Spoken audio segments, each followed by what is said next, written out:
O fazendeiro Arlindo Gabriel teve um desses contatos imediatos na Serra do Alegre, no município de Baipendi, no sul de Minas. Nós vamos começar a subir esta serra para chegarmos ao local onde o seu Arlindo fez um contato de 3º grau com os tripulantes de uma nave extraterrestre. Segundo os estudiosos, esse é um dos acontecimentos mais importantes da ufologia brasileira. Nós vamos caminhar mais ou menos umas 3 horas para conseguirmos chegar a esse local. Vamos lá então, por favor. Nós fizemos essa caminhada em companhia do ufólogo Ubirajara Franco Rodrigues, que acompanha esse caso desde o início. Percorremos a mesma trilha que Arlindo utilizou com 2 outros companheiros no dia que ele disse ter observado os estranhos no alto do morro.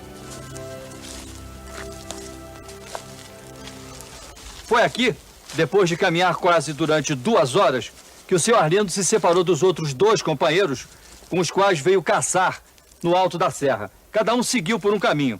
O que foi que aconteceu com o senhor quando o senhor ficou sozinho? Quando eu fiquei sozinho, eu entrei num mato grosso e saí numa roda de campo. Então lá eu vi um relâmpago quando desceu atrás de um espigão de campo. Então eu fui lá para ver o que tinha nesse lugar. E o que o senhor viu? Aí eu vi um aparelho em forma de poste dessa largura. Tinham 2 bracinhos dos 2 lados e em cima também tinha uma bola grande. E essa bola estava acendendo vermelho e branco sem parar. Depois, o fazendeiro nos levou até o local onde ele disse ter visto e fotografado os objetos que pousaram a pouco mais de 200 metros de onde ele estava. Quando eu disse mais para baixo um pouquinho, desceu outro. Desceu um aparelho feito uma piorrinha, desceu assim no chão, na ponta dessa parede tinha feito uma espada. Desceu e fincou no chão e parou. Parou e esse aparelho tinha uma hélice em cima e estava girando assim, dava aquela volta maneirosa e estava girando. Então eu virei o filme e tornei fotografar o aparelho. E fiquei quieto.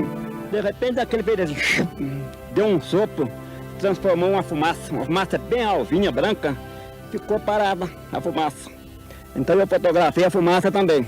Quando eu desci de pouco a pouco ali atrás, mais ou menos ali, desceu um outro de cima, veio, desceu uma certa distância assim, foi cambaleando assim, desceu, parou no chão e ficou quieto. Vim caminhando um pouquinho, caminhando para cá, depois eu escutei um barulho, assim, assim, veio do motor afogado. Quando eu olhei para cima, desceu aquele aparelho, um aparelho grande. Maior, né? Maior, branco, ele dá um corpo de 2 ônibus. Quando eu fui para fotografar, o aparelho veio, um relâmpago em mim, me chegou à vista. Eu fui esfregando a vista de pouco a pouco, fui esfregando, quando deu de abrir a vista, 2 homens baixinhos me pegou um de um lado, outro do outro. Quando eles me pegaram, essa hora eu fiquei assim, meio violento. Aí eu falei para ele, pelo amor de Deus, me solta, eles não largaram não. Ele disse assim para mim, em Deus nós todos somos irmãos, nós não fazemos mal a ninguém. E quando eu entrei dentro do aparelho, então eu achei 2 homens, tinha 2 homens sentados numa poltrona, assim, batendo máquina. Não estava instalando, batendo. Tinha um cômodo do tamanho de um banheiro e tinha um aparelho repartido em 2 partes. Tinha uma tela de um lado, outra tela de outro. Você vai lá, vai, aperta um botão assim, acendeu aquela lente. Acendeu perfeito aquela lente, eu vi. Então ela fez a explicação, apareceu a lua, ela disse aqui é a lua. Apareceu para cima o sol, ela disse aqui é o sol. E apareceu do outro lado uma mancha. Não parecia se era a terra ou se era a luz, era uma mancha esquisita, feita uma gema de ovo. Então ela falou, aqui é onde nós estamos. Nós viemos aqui e voltamos com poucas horas, mas é de acordo com a rotação da Terra. A nave sumiu, mas deixou algumas pegadas no chão. Essas marcas foram depois analisadas pelo grupo de pesquisadores, chefiados pelo ufólogo Ubirajara Rodrigues. Um dos moldes em gesso trata-se exatamente desta peça, que nós tiramos no local, que é uma disposição trapezoidal de 16 furos, e cujo teste de peso demonstrou que seria necessário um peso simultâneo de 2,5 toneladas para fazer as 3 marcas em tal profundidade, tão simetricamente como ficaram na época. O Ubirajara guarda em casa uma outra lembrança desse contato. A máquina fotográfica que o fazendeiro usou para documentar o aparecimento dos objetos. Segundo ele, o mecanismo interno da máquina foi carbonizado pelo calor provocado pelo excesso de luz gerado pelo avistamento. Outra lembrança desse contato foi a sacola de pano do fazendeiro que teria sido levada cheia de mantimentos pelos extraterrestres. A sacola foi depois devolvida vazia, com caracteres não identificados estampados no pano. Vocês conseguiram traduzir ou tem-se uma ideia do significado dessas inscrições que apareceram impressas nesse embornal? Em termos de tradução, nós não temos nada. Mas o que há é que existe uma certa relação desses caracteres com caracteres hebraicos arcaicos. Mas tradução ainda não conseguimos. Existe alguma semelhança? Existe uma semelhança dos caracteres até com alguns trechos dos pergaminhos de Qumran, dos pergaminhos de Mar Morto.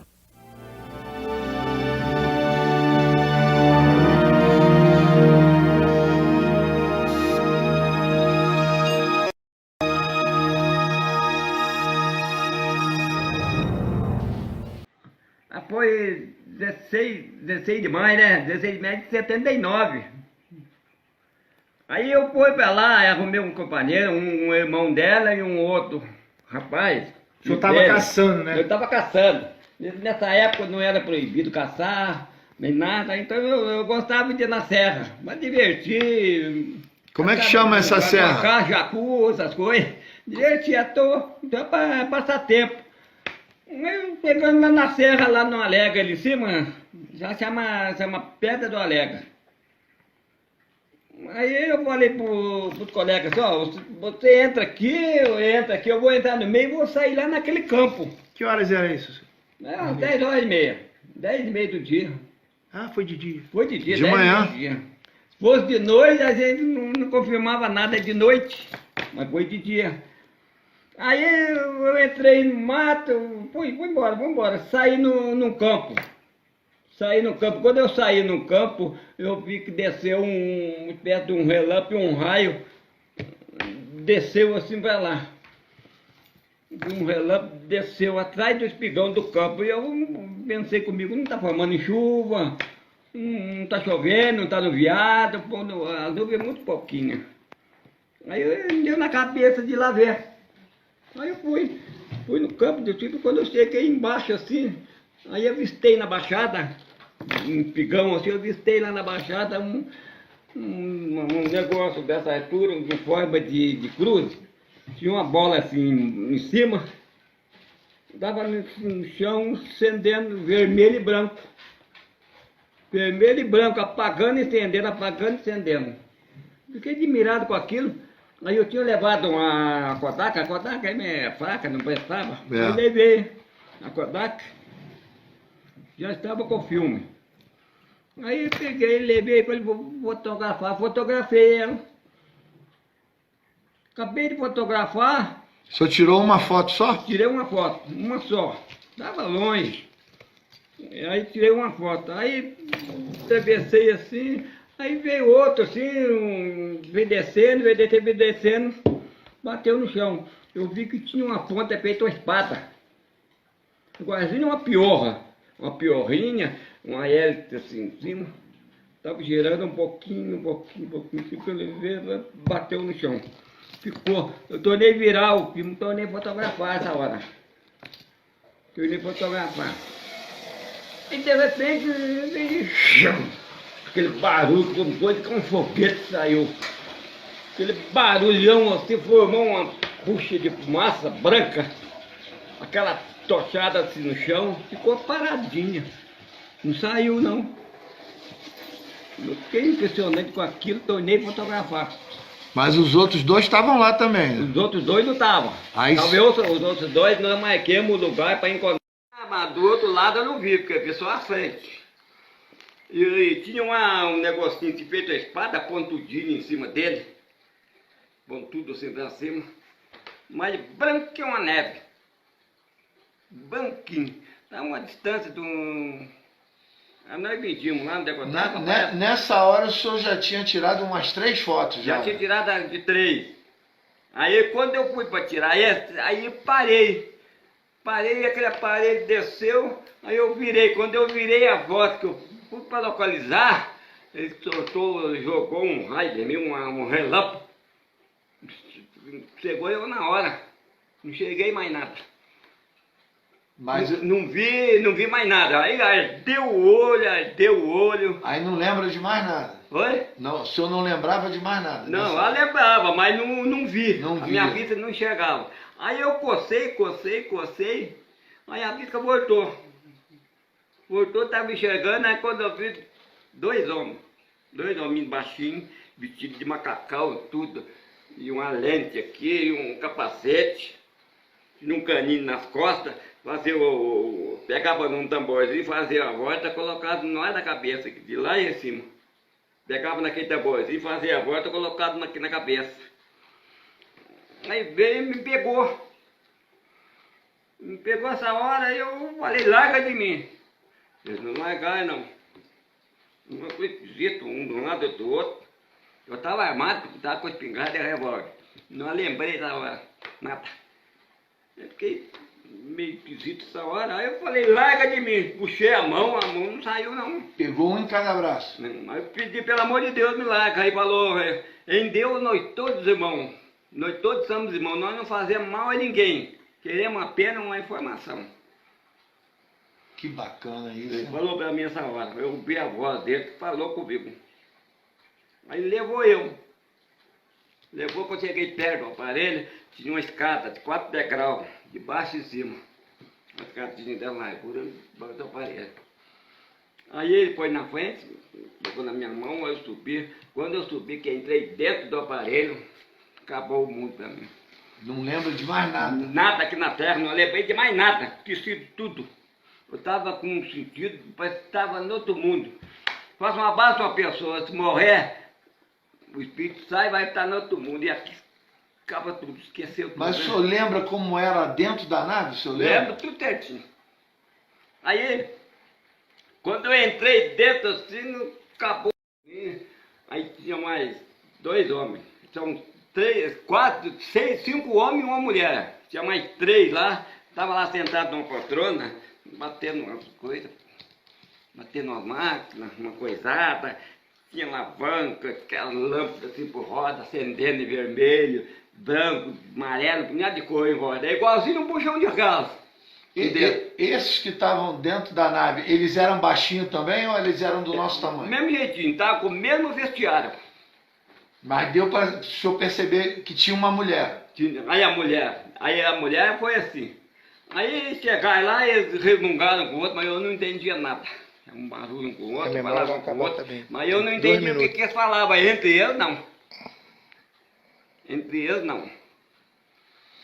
Aí perguntou para mim se não foi visto, se eu não dava notícia, se foi visto uma zurca em a bordo da terra. Uma o quê? Zurca. Zurca? Ela falou zurca, em a bordo da terra. Eles precisavam de achar esse aparelho o mais breve se pudesse. Ele estava na terra. Se entrasse em contato com a chuva, a região ia sofrer uma forte neve. Eu falei que não sabia. Não sabia nada. Aí saiu uma mulher de um corredor e veio. Uma mulher loira, cabelinho repartido assim. Eu vi o rosto dela, tudo fechadinho. Luva na mão, na Mas toda. era baixa também, não Era era? baixa. Baixa. Massa, mas eu vi o rosto dela, cabelo loiro, assim, fechado, um negocinho no ouvido, assim, furadinho. Dos 2 lados, furadinho. Passou uma mulher na minha frente, assim, aí um deles pôs a mão nas minhas costas, e ele levou eu num corredor, saiu no outro cômodo. Um cômodo do tamanho de um banheiro, por aí. Aí tinha ela pegou uma varinha, uma pelotinha na ponta, um negocinho na ponta da varinha, não sei que vara, o que é. Aí apertou um botão lá, aperta aqui, tinha 2 lentes, uma de um lado e a outra do outro, uma lente assim, ó. Parece que era um vidro, 2 lados, um do lado e do outro, tinha botão, o tamanho de uma geladeira por aí. Aí apertou lá, acendeu um negócio lá, aí acendeu aquela tela. Acendeu aquela tela, apareceu umas coisas lá, apareceu o sol. Eu vi que era sol, apareceu o sol, ela falou que era sol, a lua, apareceu o globo nosso, ela falou que era o globo nosso onde nós estávamos. Aí apareceu de um lado uma mancha. Aí ele falou que lá que é onde eles estão. Era uma mancha. Lá naquele lugar que é a hora que ela mostrou que fez a entrevista de tudo para mim do Globo Nossa, onde eles estão, o Sol e a Lua. Aí voltemos pela sala, naquela região onde é que nós estávamos, naquele lugar. Aí ele pôs a mão na costa, minha, com a mão, e falou, nós viemos aqui e voltamos com poucas horas, mas de acordo com a rotação da Terra. De acordo com a rotação da Terra tiver, nós não vem, nós não passa. Tem uma linha que impede a transmissão. Tem uma linha vertical no universo que impede, eles não passam, eles têm a hora certa. Eles vêm e voltam com poucas horas. Nessa hora, o senhor estava se sentindo tranquilo? O senhor estava tranquilo? Não estava nada. Não? Não. Estava nervoso ainda? Estava. Eu não lembrei de nada, mas eu estava com sentido fora da Terra, sentido lá. O senhor estava lá naquele momento, não lembrava de nada momento, aqui, né? Mas daqui eu não sabia de nada mais. Mas mesmo assim o senhor não estava se sentindo calmo ainda? Não. Aí eu olhei para baixo assim, ó, aí eu já vi a terra lá embaixo, o campo. Já vi a terra. Aí eu fui para descer assim, aí ele falou, desce e segue a vista, que eu parei e te condeno a visão. Aí falaram umas coisas para mim ali, uma coisa daqui, outra coisa dali. Aí eu desci, porque quando eu vi a terra já fiquei apavorado para descer. Para descer, já tinha a escada, a mesma Embaixo escada? na terra. Aí eu desci, o 4 degraus, quando eu subi, quando eu pus o pé na terra, meu sentido voltou. Meu sentido voltou, aí eu lembrei daqui. Aí eu vi que eu estava, mas lá no aparelho eu não sabia de nada. Aí eu pus o pé na terra, meu sentido voltou na hora. Mas aí eu não pude correr, não pude falar, não pude ficar nada. Eu estava levinho. Estava pesando um saco de palha. Mas o senhor foi andando devagar? Levinho. Eu dava aquele passo, eu estava no ar. Leve, né? Estava no ar, levinho. Levinho de tudo. Aí tinha um espigão. Aí eu fui indo, pro espigão. Quando eu virei o espigão que encobriu, aí parece que soltou eu. Soltou, eu fiquei apavorado. Me deu dor de cabeça, aí deu o olho, me deu um vômito. Nossa, mas aí eu corri. O senhor viu ele ir embora? Não vi. Quando virou o espigão, eu não olhei para trás. Não olhou pra trás. Desce, segue a vista, que o aparelho te condena a visão, né? Se o senhor olhasse para o aparelho... Aí quando eu virei o espigão, o negócio largou de mim, mas eu não olhei para trás para ver para onde eles foram. Não olhei. E o senhor ouviu um barulho mesmo que o senhor não viu? Não vi nada. Nada? Nada. Aí meu corpo ficou movimentando, aí eu corri. Corri, cheguei cá no outro lado, aí eu gritei os companheiros meus, 2 companheiros já estavam esperando lá embaixo. Demorou uns 20 minutos, quase meia hora para eles virem. E eles não viram nada? Estava largado no chão. Aí me deu uma sede, uma coisa que eu mandei buscar água, quanto mais bebia água, mais queria. Só vendo uma coisa que sede me deu. Eles comentaram com o senhor se eles viram alguma coisa? Aí eu contei o que foi, falaram o que foi, o que aconteceu, tá? Aí eu contei o caso com eles. Mas eles não viram nada? Não, eles não viram nada.